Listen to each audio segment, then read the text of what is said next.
Und heute geht es um Menschen, die Angst haben, Single zu sein. Es gibt Menschen, die nicht allein sein können, weil sie nicht mit sich allein sein können.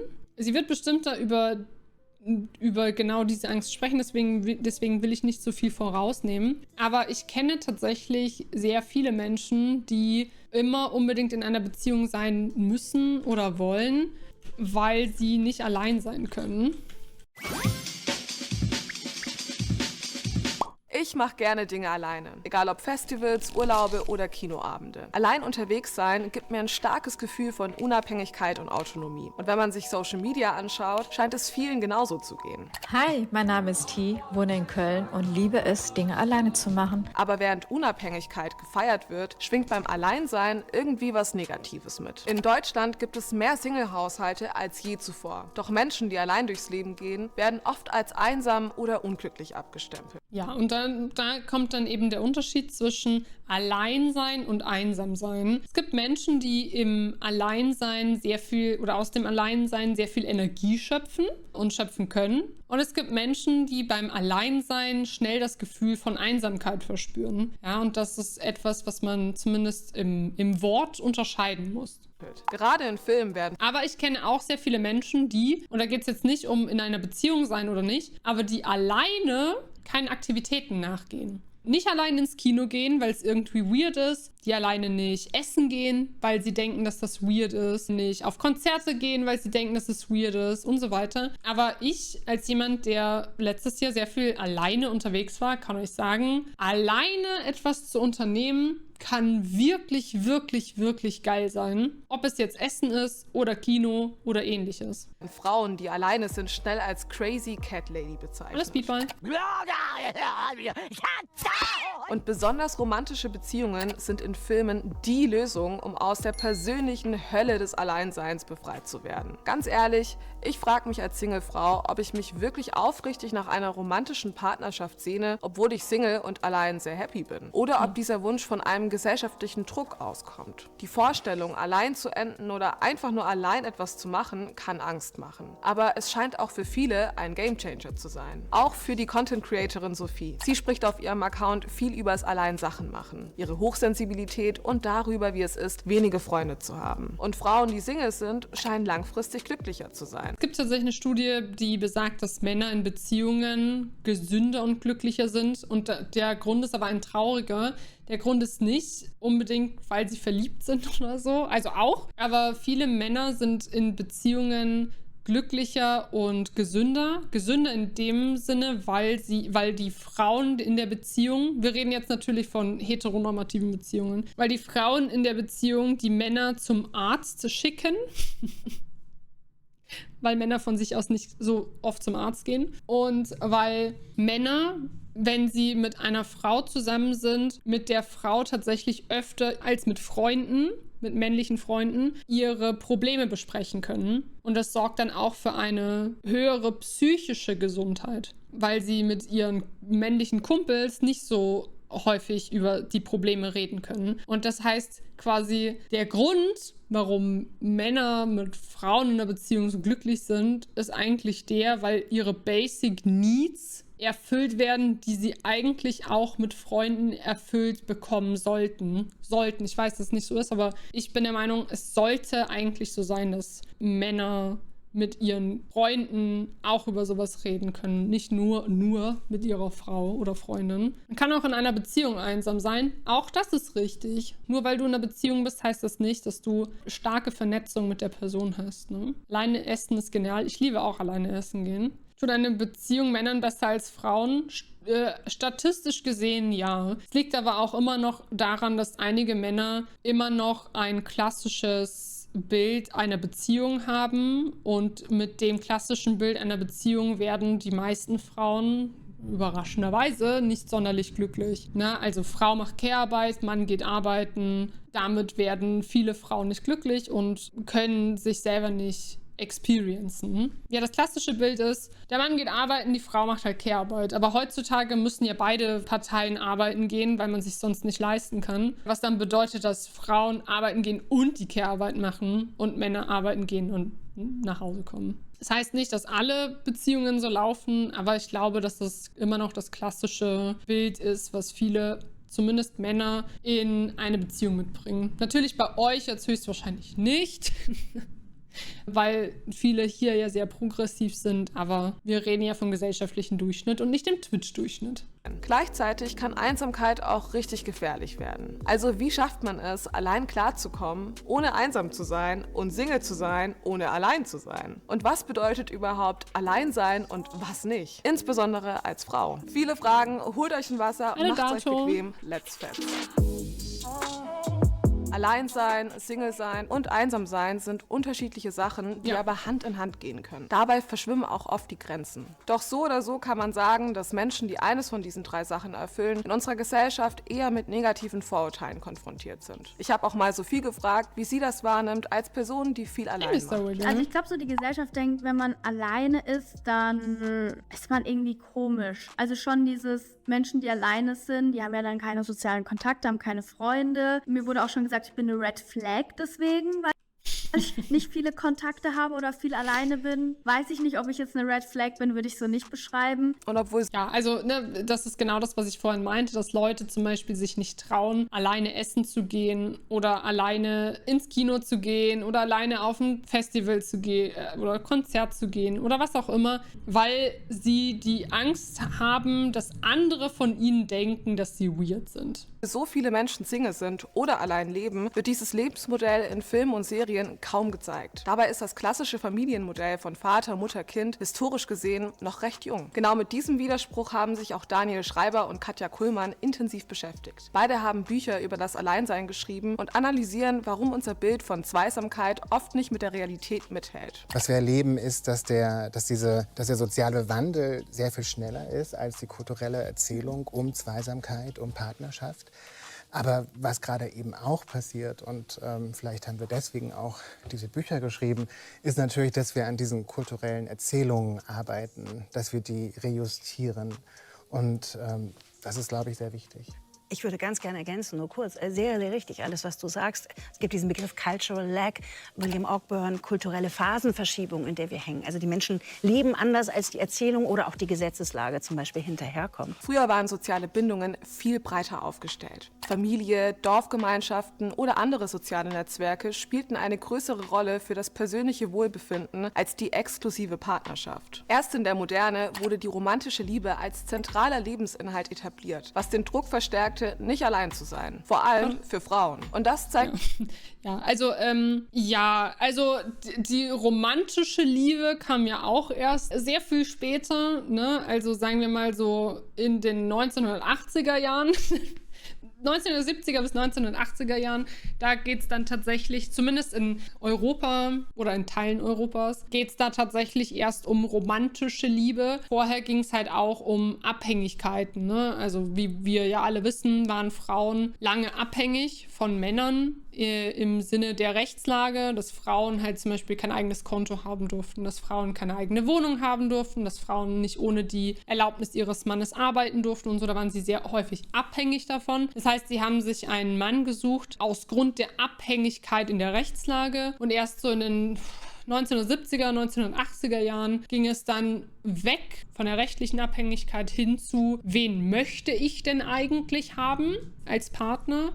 Und das hat sich über die Jahrzehnte jetzt ja noch krasser, im positiven Sinne, noch krasser herauskristallisiert, dass sich Menschen ganz klar einen Kopf darüber machen, mit wem sie zusammen sein möchten und mit wem nicht. Vielleicht sogar schon ein bisschen, klingt erstmal weird, ein bisschen zu krass, weil dadurch, dass wir so viel Auswahl haben, in Anführungsstrichen, durch Apps oder uns so viel Auswahl vorgegaukelt wird, durch Apps und Co., ist man auch in vielerlei Hinsicht bei zwischenmenschlichen Beziehungen nicht mehr bereit, daran zu arbeiten. Das heißt, sobald es schwierig wird in zwischenmenschlichen Beziehungen, das geht übrigens auch für Freundschaften, wird lieber die Freundschaft gekündigt oder gecancelt, als daran zu arbeiten oder darüber zu reden, weil es natürlich sehr viel mehr Arbeit bedeuten würde. Und die meisten Menschen irgendwie auch verständlicherweise nicht mehr so viel Arbeit in eine Beziehung hinein investieren möchten, weil sie schon viel zu viel mit sich selber zu tun haben. Auch ich habe das schon erlebt, ich glaube, jeder hat das schon mal erlebt, dass sobald es kompliziert wurde, die zwischenmenschliche Beziehung beendet wurde, weil es zu anstrengend wird, was auch immer. Das ist absolut geschlechtsunabhängig. Das machen sowohl Männer als auch Frauen, noch non-binäre Personen. Naja, weil der Mensch ein bequemer Mensch, also bequem ist. Meine Mutter hat tatsächlich mal den Satz getoppt, dass meine damalige Umworbene nicht unserem Stande entspricht. Digga. Was seid ihr? Lords and Ladies oder was? Man kann aber auch allein in einzelner Beziehung sein. Genau, hatte Kaichen vorhin schon gesagt. Auch das ist möglich. Du kannst auch Freunde haben und ihnen nicht vertrauen. Geht auch. Warum sollte man ein Red Flag sein, wenn man wenig Freunde hat? Also, ich empfinde das auch nicht als Red Flag. Bitte versteh mich nicht falsch. Aber es gibt Menschen, die denken, dass wenn du wenig Freunde hast, sozial inkompatibel bist. Dass es anderen Menschen schwerfällt, mit dir klarzukommen. Irgendwas muss mit der Person ja falsch sein. Ja, das genau, so in die Richtung. Zeigt sich auch in Filmen und Serien. Wenn man als Frau zu lange allein bleibt, steigt das Risiko, eine verrückte und einsame Cat Lady zu werden. Zumindest in Filmen und Serien. The cats. They know that I've broken up with Jason and that I'm alone. And they've decided it's time for me to become a crazy cat lady. Ganz anders sieht es aus, wenn Männer in Filmen alleine sind. Bei denen gibt's anscheinend kein Crazy Catman-Risiko. Nee, die werden dann krasse, aufgepumpte Bodybuilder in Filmen. Ich habe es auch oft erlebt, dass es sobald ein Freund seine erste Freundin hatte, sich auf einmal auch andere Frauen interessiert haben für ihn. Als ob er damit als safe markiert wurde, dass er kein Weirdo wäre. Das kann gut so sein, ja. Ganz im Gegenteil. Batman wird nämlich in seiner einsamen Batcave als intelligenter, muskulöser Mann dargestellt. Von mir nicht. Ich finde, Batman und Iron Man sind absolute lame Superhelden. Bei Männern, die allein sind, liegt der Fokus oft auf ihrer Karriere. So sind Männer zum Beispiel Gangster, Yes, I would. krasse Sportler Den Punch, den ich austeile. und erfolgreiche Finanzmenschen. Und ich werde wütender und wütender. Das ist unglaublich. Oder sie rennen allein durch die Wildnis und kämpfen gegen einen Bären. Es gibt auch eine Menge Das war just a Bear oder so. Nein, Quatsch. Filme, in denen Männer, die allein sind, als verwahrlost dargestellt werden. Doch meistens haben diese einen Verlust erlitten, der die Verwahrlosung begründet. Aus dieser Situation kommt sie meistens durch den eigenen Willen raus. Charaktere waren jetzt schon weit hergeholt. Da geht es ja nicht darum, ob das realistisch ist, sondern dass das das Bild ist, was Filme zeichnen. Was Filme zeichnen, ist oft nicht von Realismus geprägt. Da geht es ja nur darum, was man Männern vermittelt, was sie sein können, wenn sie alleine sind. Dann können sie Batman sein. Beispielsweise bei John Wick. Ich habe alles verloren. Genau, oder du kannst John Wick sein, wenn du alleine bist. Du brauchst nur einen Hund und 2 Knarren und dann kannst du John Wick sein. Du brauchst keine Frau, du brauchst keine Freunde. Du kannst John Wick sein. Ähnliche Storys sind über Frauen kreiert werden. Okay, hast du denn eine? Eine Frau, die alleine ist und weiblicher John Wick ist?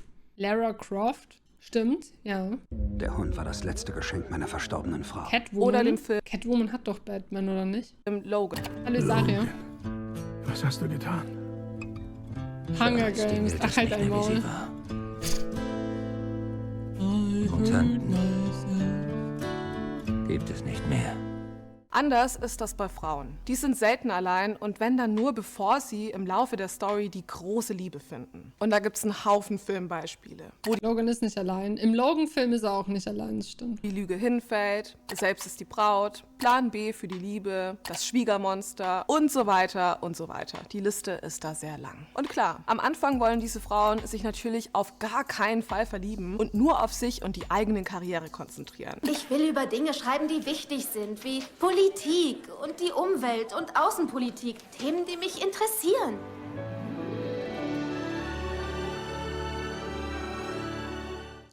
Alleinsein wird oft als etwas Negatives dargestellt. Ein Zustand, der unbedingt geändert werden muss. Zum einen, weil es von außen einen krassen sozialen Druck gibt. Hast also immer noch keinen Kerl. Naja. Naja, gut, das hört also jede weiblich gelesene, wobei ich glaube auch männlich gelesene Personen haben das Problem mittlerweile bei Familienfeiern so. Und wann bringst du mal ein Mädchen mit nach Hause? Wann bringst du mal einen Mann mit nach Hause? Bleh. Auch Männer, I'm so sorry, waren Enkelkinder.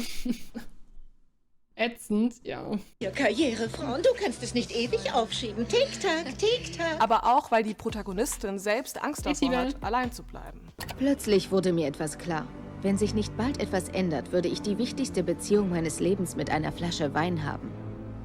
Bridget Jones Filme fand ich damals wie heute unglaublich traurig, weil die zum Teil ein sehr realistisches Bild davon zeichnen, was mit dir passiert, wenn du nicht normschön bist. Oder wie dich Menschen behandeln, wenn du nicht normschön bist, ja.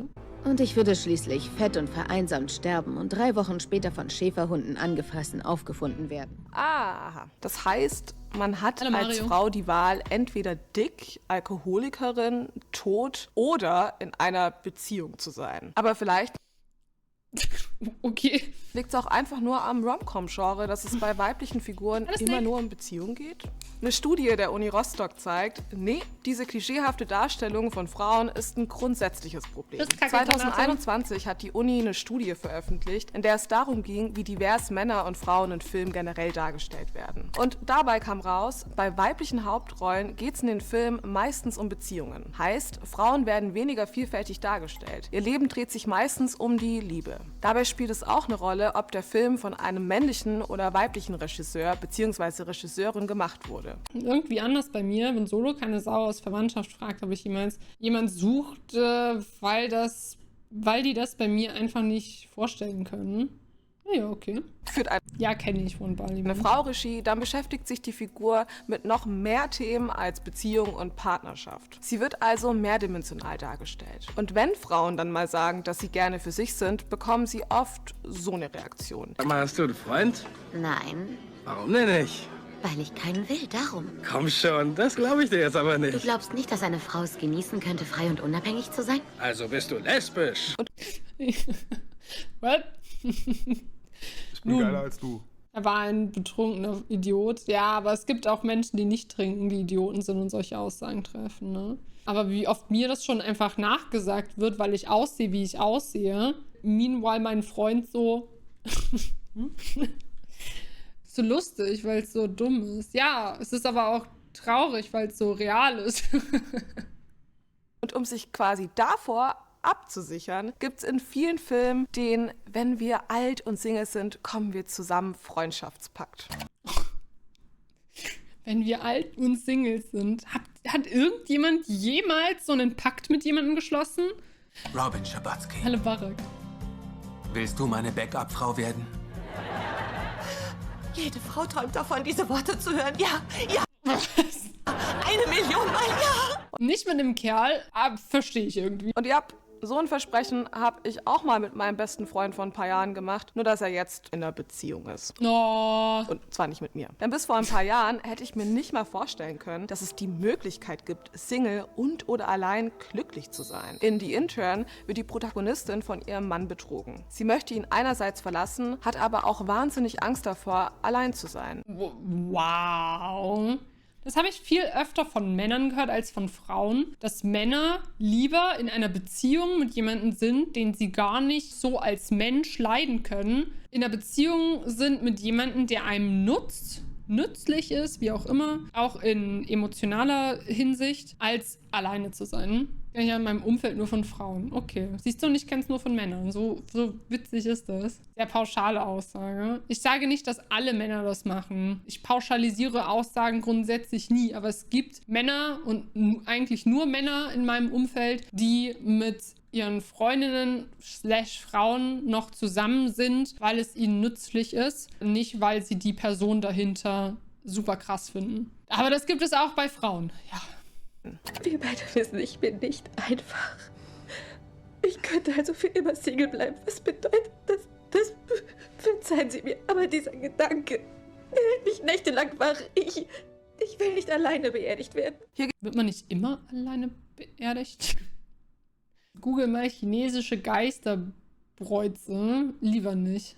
Bin zu sehr zurückgezogen, dass ich gar nicht dazu komme, neue Leute kennenzulernen. Wenn es dich zumindest nicht unglücklich macht. Ja. Hier geht es also um eine Geisterbräune. Ich glaube auch nicht, dass das gemeint ist, oder? Ich glaube, du meinst Geisterbräute?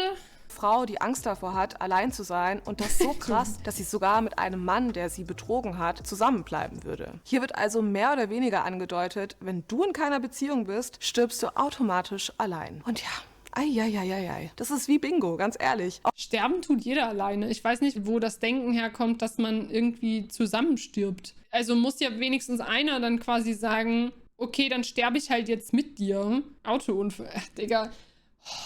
Es geht doch ums natürliche Sterben, du Trottel. Ah, du Flugzeugabsturz. Was ist, wenn ein Schiff untergeht? Mann, Bernd! Sondern es geht darum, wenn du an Altersschwäche stirbst, dann muss ja ein anderer sagen, ja okay, oder die andere Person sagen, okay, dann bringe ich mich halt jetzt mit dir um, damit du nicht alleine stirbst. Aber alleine sterben tut doch jeder. Ich will ja auch nicht, dass neben mir jemand sitzt und mir dann beim Sterben zuguckt. Also das wäre ja ganz gruselig. Ich will einfach sterben, ohne dass jemand was davon mitbekommt in den ersten 12 Stunden. Dann findet man mich und dann so, ja, okay, die Zeit ist ja gekommen von der Alten. Das war ja irgendwie kein Wunder. Doch, klar. Nee. Ich will nicht, dass neben mir jemand sitzt und mir dabei zuguckt, wie ich ins Gras beiße. Mir täte es einfach unglaublich leid, wie viel Trauer ich quasi dann hinterlasse. Also mir geht es doch um die anderen Leute, nicht um mich. Du kannst auch mal an dich denken. Ja, aber nicht mal beim Sterben schaffe ich das. Beim Sterben bin ich so, oh nee, ich hoffe bloß, dass niemand anderes traurig ist, wenn ich sterbe. Ehrlich, auch das kenne ich, dass ich in Beziehungen geblieben bin, die mir nicht gut getan haben, weil ich Angst davor hatte, allein zu sein. Die Kulturjournalistin Marlene Hobrack sagt, der Mythos von der Frau, die nur in Beziehung glücklich sein kann, ist ideologisch so wichtig, weil Beziehungen mit so vielen Nachteilen verknüpft sind. Okay, eigentlich sollten Beziehungen nicht mit Nachteilen verknüpft sein. Eigentlich sollten Beziehungen in den meisten Fällen mit Vorteilen verknüpft sein, wie Personen dazu gewinnen, denen man vertrauen kann, gegenseitig unterstützen. Der einzige Nachteil ist vielleicht, dass du Zeit investieren müsstest in Beziehungen. That's it. Und Arbeit. More or less. Aber richtig gute Beziehungen sind auch keine Arbeit. Man muss die jungen Frauen schon in sehr pastelligen Farben und mit viel Weichzeichner versehen anpreisen, damit das Leben mit Mann und Kind und Hund und all dem Dreck, den sie machen, wirklich fabelhaft erscheint. Ja, okay, hold my beer. Also, sorry, aber eine Beziehung nicht gleich Kind und Hund und all dem Dreck. Auch nicht zwangsläufig Mann. Aber eine Beziehung sollte doch nicht immer einhergehen mit Kinderkriegen und einem Hund kaufen und ein Haus bauen und so ein Scheiß. Eine Beziehung ist erstmal einfach nur eine Verbindung, eine psychische Verbindung, meist auch eine körperliche Verbindung, zwischen zwei Personen. Es geht um den normativen Mythos. Ja, aber ich möchte diesen normativen Mythos nicht als Norm stehen lassen und möchte das nochmal betonen, dass nur weil du in einer Beziehung mit einer Person bist, es nicht heißt, dass du jemals ein Kind und einen Hund und ein Haus haben musst. Und das heißt nicht, dass das Leben mit Familie und Hund nicht fabelhaft sein kann. Es kann aber zeigen, dass uns oft nur dieses eine Lebensmodell vermittelt wird, obwohl es so viel mehr Realität hat. Richtig. Hi. Oh, nee, du. Heute brauche ich ein bisschen Me-Time. Aber voll schön, dass du dich gemeldet hast. Beim nächsten Mal voll gern. Nee, sorry, mein Hamster hat Geburtstag.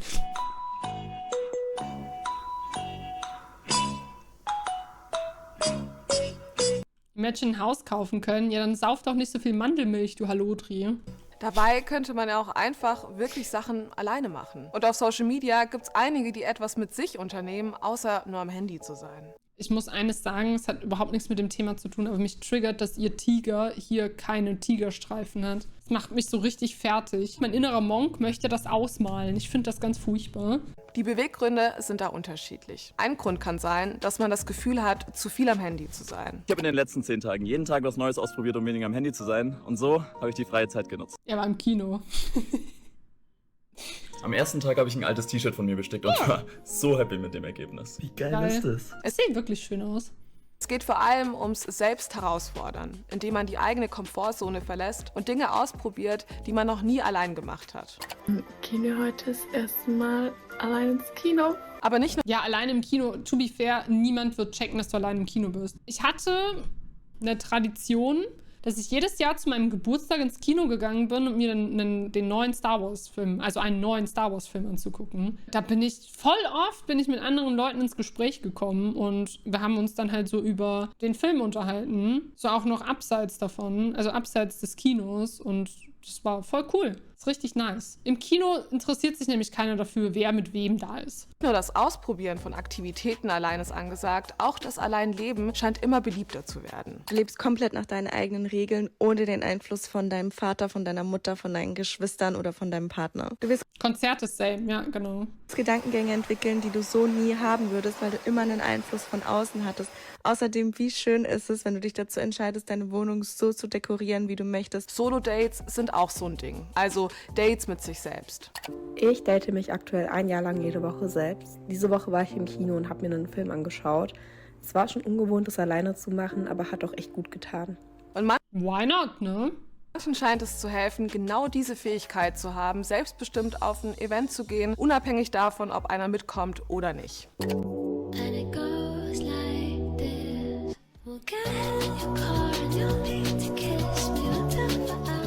Und wenn ihr euch überlegt, wenn ich ein Date hätte, was würde ich mit der Person gerne machen, dann mach das ohne die Person. Selbst wenn du kein Geld hast und du würdest mit der Person zum Beispiel spazieren gehen, dann geh doch alleine spazieren. Oder auch? Niemand hat gerade Zeit, niemand ist hier. Manchmal gibt es niemanden, der die Dinge tun möchte, die du tun möchtest. Und dann hast du nur die Wahl.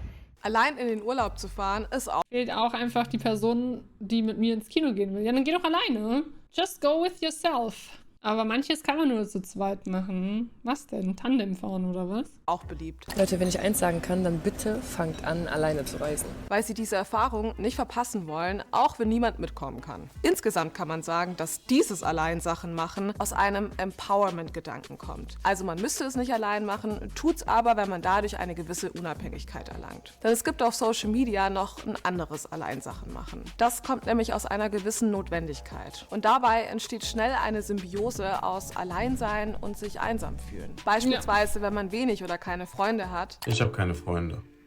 Nicht, weil ich keine Menschen kenne oder sozial irgendwie komplett inaktiv bin, sondern einfach, weil ich mich in der Tiefe, wo ich wirklich von einer Freundschaft sprechen würde, einfach alleine fühle. Ja, das ist auch etwas, was ich tatsächlich erst letztes Jahr expliziter gelernt habe. Freundschaft für mich bedeutet, oder wenn andere von Freundschaft sprechen, heißt das nicht, dass die den gleichen Kompass haben, was Freundschaft bedeutet, als das, was ich als Freundschaft bezeichne. Ich hatte das Gespräch mal ich glaube mit Kio war das Gespräch, dass er mich viel früher schon als Freund gesehen hat, als ich es tat. Aber wir haben darüber geredet, weil ich einfach einen anderen Kompass habe, als er es hat. Deswegen finde ich es so wichtig, darüber zu sprechen. Für mich ist eine Freundschaft jemanden, dem ich quasi alles anvertrauen würde, dem ich sogar mein Bankkonto anvertrauen würde und sämtliche Passwörter. Das sind für mich Freunde. Das sind für mich Freunde, wo ich weiß, selbst egal wie viel in Anführungsstrichen Macht die über mich hätten, die würden diese Macht nicht missbrauchen. Das ist für mich eine Freundschaft. Und für manche ist schon Freundschaft, ich verbringe mit dieser Person einfach gerne Zeit. Das sind schon Familienstandards. Siehst du, für mich ist Familie nochmal was ganz anderes. Für mich ist Familie einfach aus meiner Prägung heraus. Familie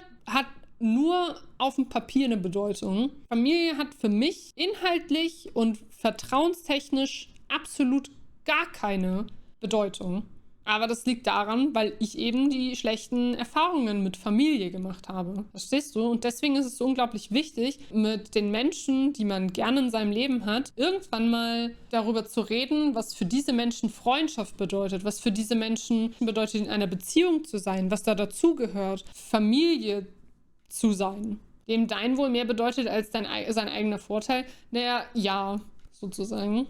Jeder, der eine Familie hat, mit der er glücklich ist, mit der er über Probleme reden kann und so, wirklich absolut geil. Und ich freue mich für jeden, der das hat. Ich hatte das nicht. Ich werde das auch nicht mehr haben und das ist okay. Leute, ich bin ehrlich, es ist so scheiße, keine Freunde zu haben. Ich könnte heulen. Ich habe keine Freunde. In eine neue Stadt gezogen ist, eine Trennung durchlebt oder halt einfach in dieser weirden Phase in den 20ern ist, wo die Freunde plötzlich alle wegziehen, die einen studieren, die anderen heiraten und man selbst ist plötzlich völlig lost. No one prepares you for the loneliness that you feel in your 20s. All of my friends are either with their boyfriends, with their husbands, with someone, and I feel like the odd one out because I don't have anyone. I have myself.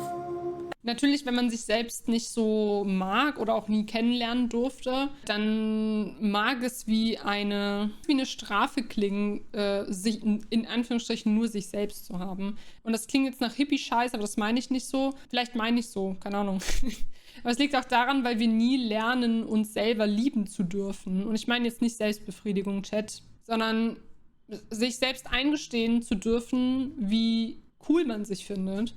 Weil man immer gesagt bekommt, dass wenn man sich selber cool findet oder sich selbst positiv darstellt, dass es cringe ist. Ich glaube, das ist auch ein großes Problem, warum so viele Menschen unzufrieden sind, weil sie sich selber nicht gut finden dürfen, weil es ja cringe ist. Ich bin ziemlich offen mit meinen Depressionen in meiner Familie, als mein Onkel dann bei einem Familientreffen mir zum Vorwurf gemacht hat, dass ich ja mehr im Haushalt tun müsste, egal ob ich Energie habe oder nicht. Hatte ich ihm fast eine geknallt, das war vor 7 Jahren und seitdem blockiere ich jeglichen Kontakt. Ja, wenn er sich dahingehend auch nicht bemüht um ein Gespräch, dann ja, ist es auch nicht so wichtig. Selbstlieben hat 10 Jahre gedauert. Selbstlieben hat für mich auch 28 Jahre gedauert und eine Therapie. Wann war das letzte Mal, dass ihr euch im Spiegel angeguckt habt und euch gedacht habt, ja, schon geil. Noch nie, das ist schade. Heute Morgen, nice. Irgendwann als Teenager, ewig her, gestern, nie.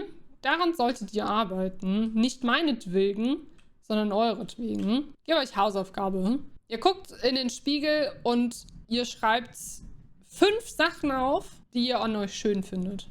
Und nicht, ihr schreibt nichts auf, was ihr nicht schön findet. Ihr schreibt 5 Sachen auf, was ihr an euch schön findet. Also ihr müsst nicht aufschreiben, ihr könnt es auch aufzählen. 5, ja. Und wenn ihr dann Sachen habt, die ihr schön findet, dann könnt ihr die in Zukunft ja auch betonen.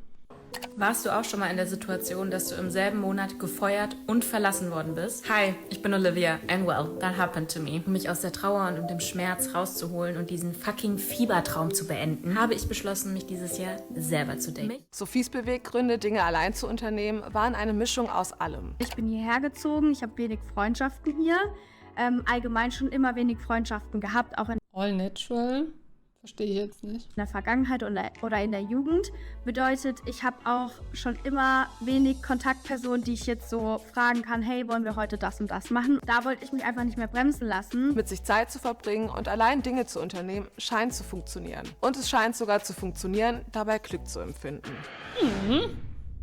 Dass Menschen, die allein sind, weniger glücklich sind, nehmen vor allem Menschen an, die in Partnerschaften leben. Eine Studie des Sozialpsychologen Tobias Breitemeyer von der Uni Salzburg zeigt genau das. Dabei fühlen sie sich häufig zufrieden, genauso zufrieden wie Menschen in romantischen Beziehungen. Denn sie genießen den Freiraum, Kompromisse und Absprachen gibt es keine, auch Urlaube und Freizeitaktivitäten müssen mit niemandem abgesprochen werden. Insbesondere Frauen sind als Single glücklicher. Ein Grund dafür ist zum Beispiel die Care-Arbeit, die eben nicht anfällt. Aber wir sollten nicht, wie einige Artikel, Single sein und Alleinsein gleichstellen. Denn die meisten Singles, die happy sind, sind es deswegen, weil sie mehr Zeit in andere soziale Verbindungen stecken. Also eben nicht allein sind. Im Spiegel klappt das nicht. Ja, aber du kannst dich mal vor den Spiegel setzen und das zumindest versuchen.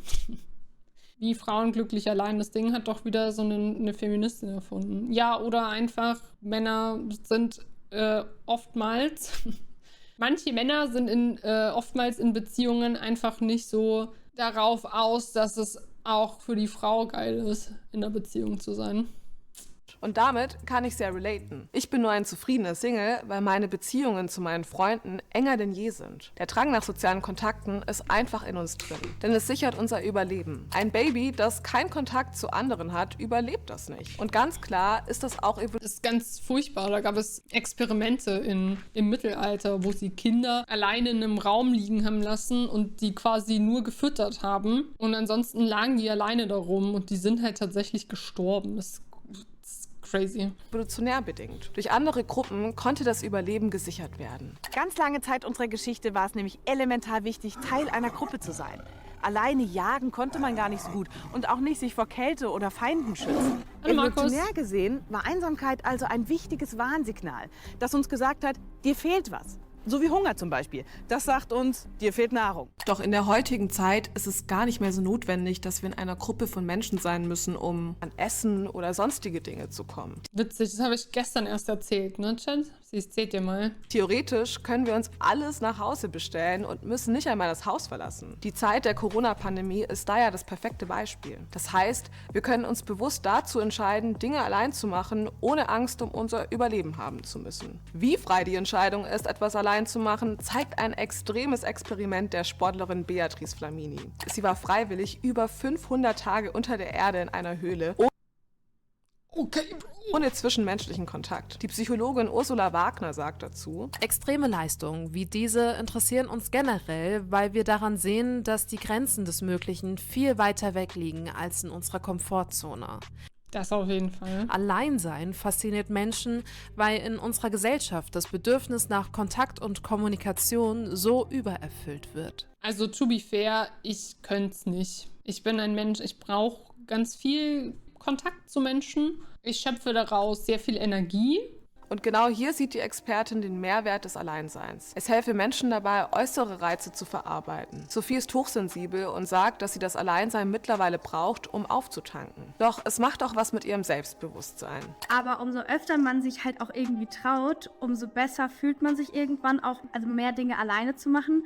Und dann kriegt man auch wirklich so einen Selbstbewusstseinspush. Jedes Mal, wenn ich was alleine gemacht habe, denke ich mir, boah, ich freue mich jetzt wieder auf mein nächstes Mach's-alleine-Date. Einfach nur, weil das Gefühl danach so schön ist und einem so viel auch gibt und man Empowerment halt, ne? Man immer mehr sich selbst kennenlernt. Und das finde ich halt daran so schön.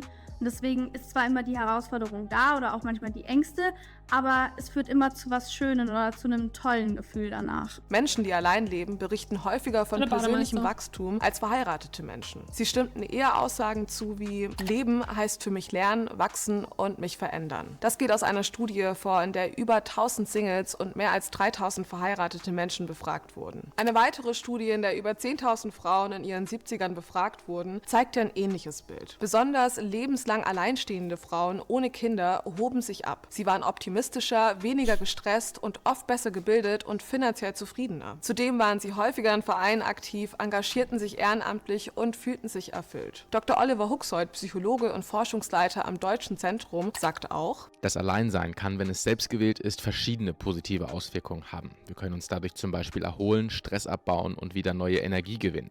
So fühlen wir uns freier, wir selbst zu sein.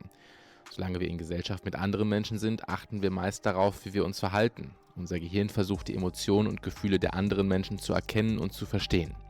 Dafür wenden wir viel Energie auf. Sagen wir mal, du warst jetzt wegen Corona lange nicht draußen und du fängst wieder an, rauszugehen und mit anderen Menschen was zu machen, dann wird dich das am Anfang wieder sehr viel mehr Energie kosten, weil du erst wieder lernen musst, zu erkennen und zu verstehen, was Menschen mit ihrer Mimik und Gestik aussagen möchten. Wenn du relativ häufig Kontakt mit anderen Menschen hast und deren Mimik und Gestik quasi kennenlernst, kostet dich das auch nicht ganz so viel Energie, weil du die Erfahrung von anderen darauf ja verwenden kannst. Das dauert einfach, dass sich dein Gehirn wieder daran gewöhnt und nicht so overthinkt. Bei manchen, die zum Beispiel ADHS haben, oder nicht alle ADHS-Typen, sondern ein paar davon, die sind immer wieder mit Mimiken und Gestiken überfordert. Das ist aber so ein Ausnahmebeispiel. Aber so im Grunde jeder andere Mensch, der Mimiken und Gestiken von anderen Menschen lernt und wieder erlernt und wieder versteht, braucht halt einfach wieder eine Zeit, um da reinzukommen.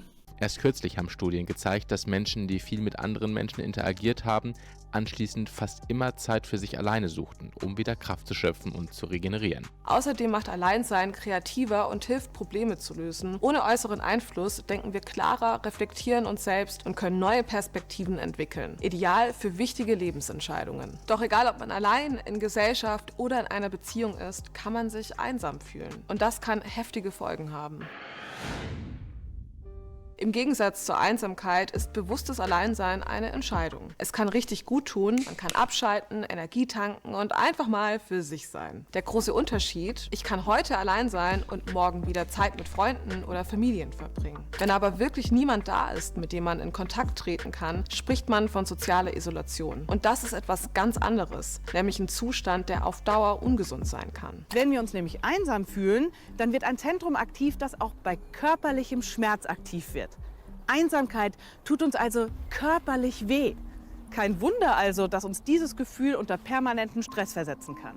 Wusstet ihr auch, dass ein gebrochenes Herz, was man ja immer so sagt, man daran tatsächlich Herzschmerzen haben kann, bis hin zu, keine Ahnung, tatsächlich ein Herzproblem? Das ist auch crazy. Unser Gehirn hat so eine krasse Macht über uns. Das ist total abgefahren.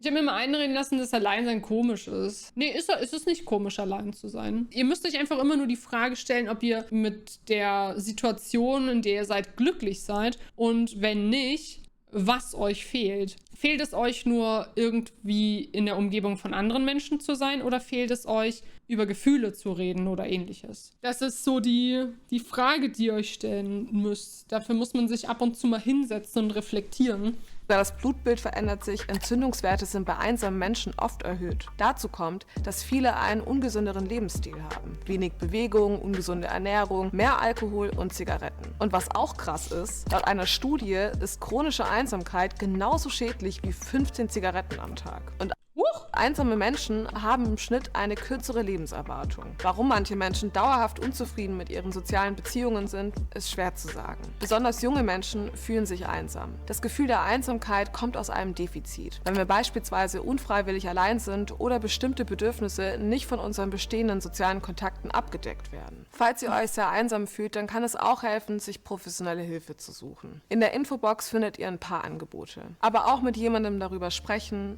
Haustiere, neues Hobby können helfen. Ich weiß nicht, ob man Einsamkeit mit Haustieren copen sollte. Also ja, es kann Menschen helfen, aber ein Haustier ist halt kein Ersatz für menschliche Kontakte. Und im Endeffekt benutzt man das Tier dann auch quasi, um sich nicht einsam zu fühlen. Und im Worst Case benutzt man das Tier auch, abseits dessen, ob es gerade Bock hat oder nicht, um seine Einsamkeit zu füllen. Weiß ich jetzt nicht, ob das so viel Sinn ergibt. Gerade wenn man Freundschaften aufbauen möchte. Auch wenn es paradox scheint, hat es Sophie geholfen, Dinge allein zu machen, um sich weniger einsam zu fühlen. Aber wie kann man denn jetzt am besten Dinge allein machen? Vor allem, wenn man eine große Angst dabei hat. Laut dem Psychologen Dr. Oliver Huxold ist es vor allem wichtig, sich erstmal klar zu werden, warum man Zeit allein verbringen möchte. Energie schöpfen oder Stress abbauen? Dann kann man ein Buch lesen, Musik hören oder spazieren gehen. Tipp Nummer 1 wäre auf jeden Fall, langsam anzufangen. Man kann ja alles irgendwie romantisieren. Also selbst wenn man alleine vielleicht abends gerade ist, weil, sagen wir mal, der Freund, die Freundin ist aus dem Haus, andere Treffen oder Sportart, einfach diese Zeit schon sich schön machen. Also sich vielleicht einen Tee machen, ein Buch, irgendwie alles ein bisschen so romantisieren. Auch das Kochen, vielleicht Musik dazu anmachen. Sich so kleine Momente, die einem sonst einfach so überhaupt nicht auffallen, wo man so da sitzt und gelangweilt ist, sich die einfach schön zu machen. Ich sag's, wie es ist, Chat. Fucking Räucherstäbchen. I know, ich hätte das auch niemals von mir gedacht. Aber Räucherstäbchen, geil. Absolut geiler Shit. Räucherstäbchen an und dann einfach, solange wie das Räucherstäbchen was macht, einfach mal nichts tun. Einfach 20 Minuten mal absolut nichts tun. Das ist so geil. Ja, wie meditieren. Nur nicht, dass du dich hinsetzt und ummachst. Und dann kann man sich Schritt für Schritt ja rantasten, indem man mal nach draußen geht und draußen was alleine macht. Ich meine, das kann ja auch schon ein Spaziergang alleine sein, mit den eigenen Gedanken.